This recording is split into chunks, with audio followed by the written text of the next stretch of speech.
America के पूर्व राष्ट्रपति और अपकमिंग राष्ट्रपति डोनाल्ड ट्रंप के पर्सनल एडवाइजर ने धमकी दे दी है सीधा ब्रिटेन को और कह दिया है कि अगर बर्तानिया की इस नई सरकार ने इजराइल को हथियार देना बंद किए तो आपके साथ हमारे रिश्ते बेहद ख़राब हो जाएंगे। याद दिलाना चाहूँगा और आपको फिर से समझाना चाहूँगा कि जो डोनाल्ड ट्रंप है वो बाइडेन से ज़्यादा खतरनाक है। अमेरिकी पॉलिसियों में से जिस इंसान की सबसे खतरनाक पॉलिसी है वो है डोनाल्ड ट्रंप। डोनाल्ड ट्रंप मुसलमानों के नरसंहार का पक्ष रखता है, पक्षधार है, साथ ही वो फिलिस्तीन और गाज़ा का बिल्कुल सपोर्ट नहीं करता है। ऐसे में अगर डोनाल्ड ट्रंप की आने वाले समय में जो सरकार बननी है 100% बनेगी, क्योंकि कट्टरवादी इस वक्त जो भी जहर उगलने वाले नेता हैं जीत उन्हीं की हो रही है। तो डोनाल्ड ट्रंप अगर जीतता है तो गाज़ा और फिलिस्तीन का और बुरा हाल होना है। और आपको बता दूं बर्तानिया को ये धमकी काफ़ी सीरियस लेनी पड़ रही है क्योंकि आने वाला वो राष्ट्रपति है। वहीं ह्यूमन राइट ऑर्गेनाइजेशन ने सनसनीखेज खुलासा किया है कि इजराइल जिन फिलिस्तीनी कैदियों को कैद करके प्रताड़ित करने का जो तरीका अपना रहा है वो ख़तरनाक है, जैसे बिजली के झटके देना, उनका बलात्कार करना, रॉड से मारना और अलग अलग तरह से उनको प्रताड़ित करना। ये तमाम रास्ते, अमानवीय रास्ते अपना रहा है इजराइल। उधर हालिया एक तस्वीर बड़ी खौफनाक सामने आई है। ये तस्वीर आप देखिए, गाज़ा के ऊपर खतरनाक बमबारी इजराइल के फाइटर जेट फ्लेयर्स छोड़ते हुए कर रहे हैं। नीचे गाज़ा में इन बमबारियों के बाद हाल क्या है वो अपनी तमाम दूसरी रिपोर्ट्स में आपको दिखाता ही हूँ। इजराइल को सपोर्ट करने की पॉलिसी हमेशा अमेरिका की रही है। कोई भी राष्ट्रपति बने वो इजराइल का ही साथ देगा। आपकी स्क्रीन पर CNN पर इंटरव्यू देते हुए कामला हैरिस ने पत्रकार को साफ कह दिया कि अगर मैं जीती तो इजराइल को हथियार इसी तरह से देते रहेंगे जैसे बाइडेन सरकार देती है। बात बिल्कुल साफ है दोस्तों, राष्ट्रपति कोई भी बने फिलिस्तीन गाज़ा का नरसंहार होता रहेगा। सोशल मीडिया का इस्तेमाल इजराइल भरपूर कर रहा है बड़ी बड़ी ह्यूमन राइट ऑर्गेनाइजेशन को बदनाम करने के लिए। गूगल एड्स पर आप जानते हैं कि एड्स खरीदे जा सकते हैं। गूगल पर, फेसबुक पर, इंस्टाग्राम पर प्रमोशंस किए जाते हैं, बूस्ट किए जाते हैं कैंपेन। आप अपनी फ़ोटो को भी 500-600 रुपये में वायरल कर सकते हैं। ऐसे ऑप्शंस आपको पता ही हैं। इसी तरह के ऑप्शंस का इस्तेमाल करके बूस्ट सिस्टम और एड्स, गूगल एड्स का इस्तेमाल करके UNRWA को बदनाम करने के लिए इजराइल ने पूरा कैंपेन जारी किया है और पूरा अंधा पैसा इसमें खर्च किया है। वहीं मेरे दोस्तों, जो इजराइल के कैदी अभी भी हमास की कैद में हैं, उनके परिवार वाले प्रदर्शन करते करते गाज़ा के बॉर्डर पहुंच गए। नारे लगा रहे थे वो लोग कि अगर नेतन्याहू हमारे लोगों को आज़ाद नहीं कराएगा तो हम खुद आज़ाद करवाएंगे।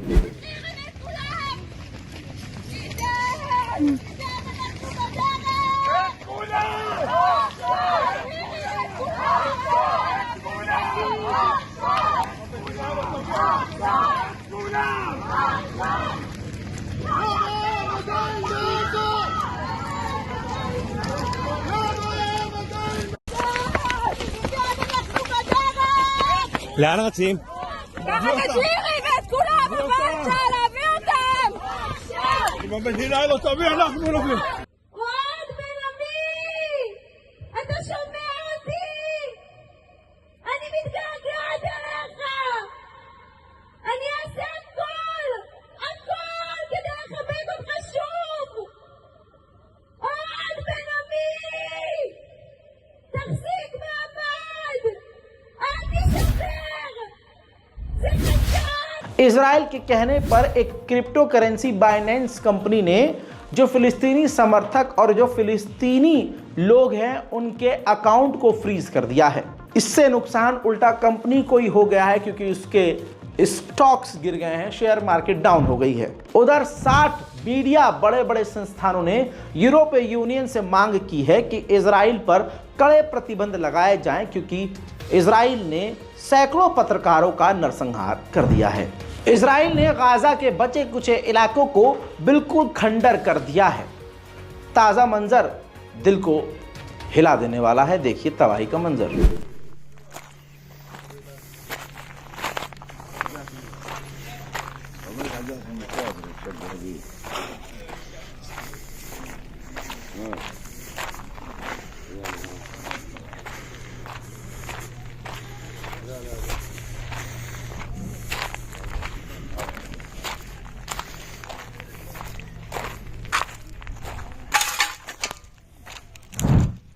हज़रात मोहतरम, इज़राइल कितना ख़तरनाक खेल खेलता है आप सोच भी नहीं सकते। तमाम दुनिया के बड़े बड़े सोशल मीडिया प्लेटफॉर्म इज़राइल के इशारे पर नाच रहे हैं और फ़िलिस्तीनियों की आवाज़ को दबा रहे हैं। फ़िलिस्तीन के लिए जो बोल रहा है उसके अकाउंट को फ्रीज कर रहे हैं। वाहिद टेलीग्राम एक ऐसा प्लेटफॉर्म है जो रूसी व्यक्ति के द्वारा बनाया गया है। इस वजह से रशिया का ये जो टेलीग्राम है, इज़राइल के ख़िलाफ़ जो वीडियोस हैं और कंटेंट है वो उसको ब्लॉक नहीं कर रहा है, बिल्कुल ट्रांसपेरेंट छोड़ा हुआ है। ऐसे में इज़राइल बहुत ज़्यादा परेशान था। ऐसे में इज़राइल ने एक बड़ा खेल खेला और आपने सुना होगा कि टेलीग्राम के सीईओ को फ्रांस के अंदर गिरफ्तार कर लिया। मामला आप सुनिए, ये हुआ खेल कैसे।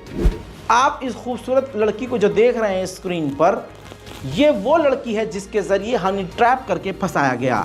मोसाद की ये इज़राइली महिला है और इज़राइल हमेशा से अपनी खूबसूरत हसीनाओं का इस्तेमाल दुनिया के तमाम बड़े बड़े लोगों को फंसाने के लिए करता है। इन्हीं हसीनाओं के ज़रिए इज़राइल ने पूरे अरब पर राज किया हुआ है।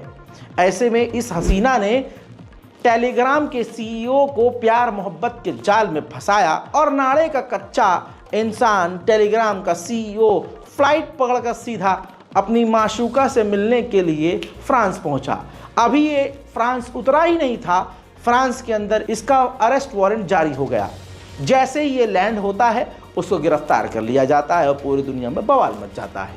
बहरहाल 5.5 मिलियन डॉलर फाइन देकर अब इस बंदे को बेल मिली है। फ्रांस में ही मौजूद इजरायली रब्बी, यहूदियों के रब्बी ने नरसंहार को प्रमोट करते हुए इजराइल से कहा है कि जितनी जल्दी हो सके गाजा का काम तमाम करो। एक वीडियो और सामने आई है जिससे साफ नजर आ रहा है कि इजराइल जीत के दावे जो कर रहा है वो खोखले हैं। तस्वीरों में देखिए, दोनों तरफ हजारों की तादाद में इजराइल के टैंक खड़े हुए हैं और ये तमाम टैंक इजराइल के डैमेज हैं, खराब हो चुके हैं। यानी ये समझ लीजिए इजराइल का भारी नुकसान गाजा में हुआ है। वहीं लगभग 3 से 4 दिन हो चुके हैं और ग्रीस का ऑयल टैंकर जो जहाज है समुद्री, हुतीस के हमले के बाद अब तक जल रहा है। आपकी स्क्रीन पर देखिए, जो उसमें क्रू मेंबर थे इस जहाज के अंदर वो सब फरार हो गए और जहाज को छोड़ दिया। जिसके बाद हुतीस ने इसका वीडियो रिकॉर्ड किया, उस जहाज पर पहुंचे और उस जहाज में और आग लगा दी और ये आग अभी तक लगी हुई है। उधर इस पूरे जहाज को तबाह करने के बाद हुतीस ने अब अलाउ कर दिया है कि जिसका भी ये जहाज है अब इसको आप टांग कर ले जा सकते हैं। इजराइल के एक सीनियर जनरल ने देखी जो बात कही है वो हकीकत है। इजराइल का राज अपने आप परत दर परत खुल रहा है। इजराइल के टॉप जनरल कमांडर ने कह दिया है कि हम हर तरह से जीत नहीं सकते हैं, हम हर जंग को नहीं जीत सकते हैं, हत्ता कि हम गाजा में भी फ्रंट पर जीत नहीं सकते। जीत अभी भी काफ़ी मुश्किल है। वहीं इजराइल के अपोजिशन लीडर ने भी कह दिया है कि ये जो फिलहाल नेतन्याहू की सरकार है ये इतिहास की सबसे घटिया सरकार है, हमें इसको बदलना होगा, इसने देश का काफ़ी नुकसान किया है। उधर इजराइल गाजा के अंदर से नहीं निकलने वाला है। इजराइल के सैनिकों ने गाजा के अंदर अपनी परमानेंट चेक पोस्ट और पोस्ट बना लिए हैं जहां वो परमानेंट तैनात रहेंगे।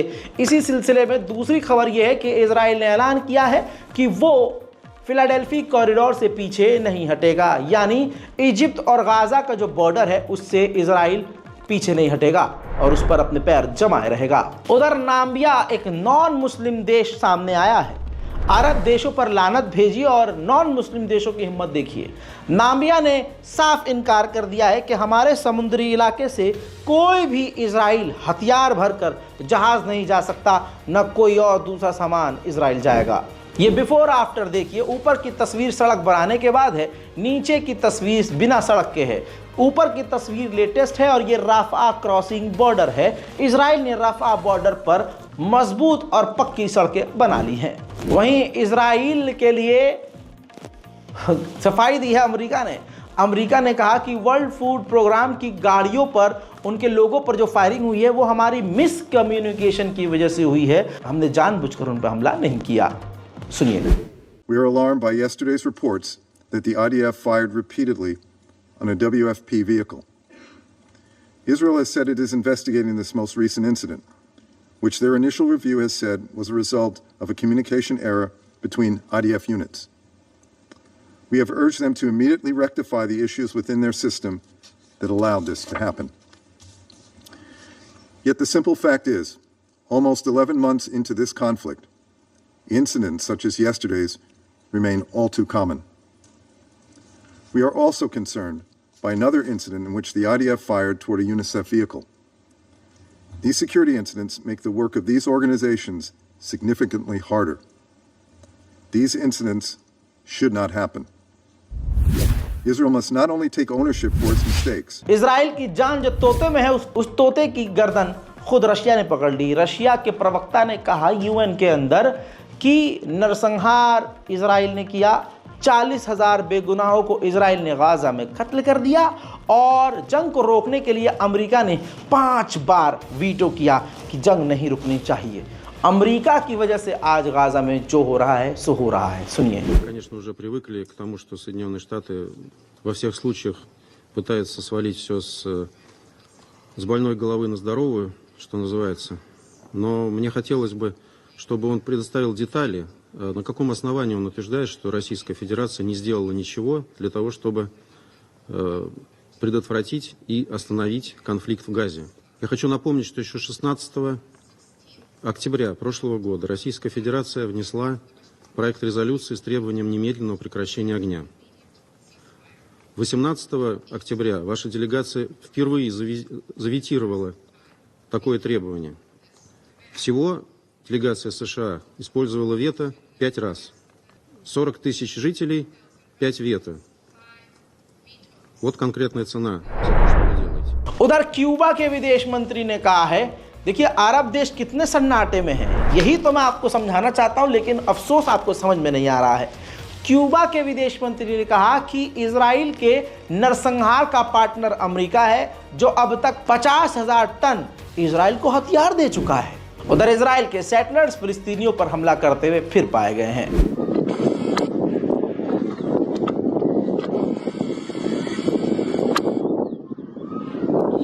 उधर मेरे दोस्तों, रशिया के विदेश मंत्री सर्गेई लावरोव ने इजराइल को जलील करते हुए कहा कि काफ़ी अफसोस की बात है कि इजराइल के सैनिक और इजराइल की गवर्नमेंट गजा के 3 साल के बच्चों को भी आतंकवादियों की नज़र से देखती है।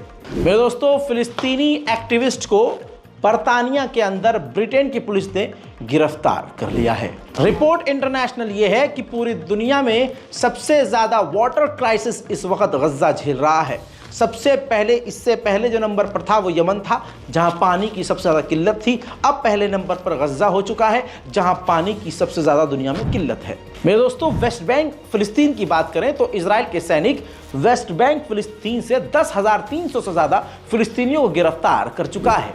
वहीं फ्रांस ने इजराइल की निंदा करते हुए कहा है कि जिस तरह से इजराइल ने और इजराइल के सैनिकों ने वेस्ट बैंक में रेड करी है, ये सरासर गलत है। इजराइल को ऐसा नहीं करना चाहिए। पीछे से दूसरे हथियार भी दे रहे हैं और सामने से कह रहे हैं कि फायरिंग भी नहीं करनी चाहिए। वहीं फिलिस्तीनियों के गांव में जिस पाइप के जरिए पानी पहुंच रहा है, इजराइल के सेटलर्स अपनी मिलिट्री के साथ उस पानी के पाइप को ही तोड़ दे रहे हैं।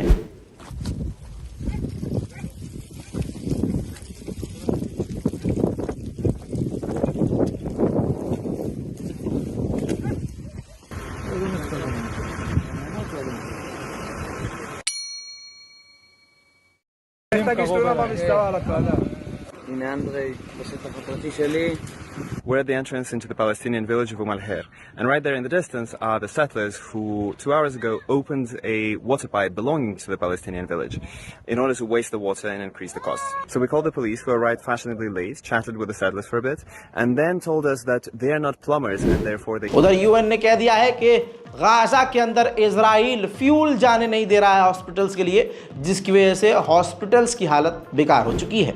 खुलासा ये भी हुआ है कि इजरायली जासूसी एजेंसी शिन बेट ने 10 हफ्ते पहले नेतन्याहू को बता दिया था कि इजराइल पर हमला होने वाला है, लेकिन नेतन्याहू ने कोई एक्शन नहीं लिया, क्योंकि ये सारा प्लान नेतन्याहू का ही था। गजा के अंदर बीमारी फैलने की एक वजह यह भी है जो मैं आपको दिखा रहा हूं। गाजा के अंदर मेडिकल वेस्ट जो खतरनाक वेस्ट है, गंदगी है, वो खुले हवाओं में सड़कों पर फैली हुई है, जिससे खतरनाक बीमारी फैलने की संभावना बढ़ चुकी है। 97% गाजा के अंदर जो पानी मिल भी रहा है वो इतना खराब है कि उसको पी नहीं सकते, इस्तेमाल नहीं कर सकते। वहीं एक बड़े शहर इजराइल ने, एक बड़े शहर गाजा के जिसका नाम खान यूनुस था, है नहीं, क्योंकि अब तो वहाँ सिर्फ मिट्टी है, उसको तबाह कर दिया है। देखिए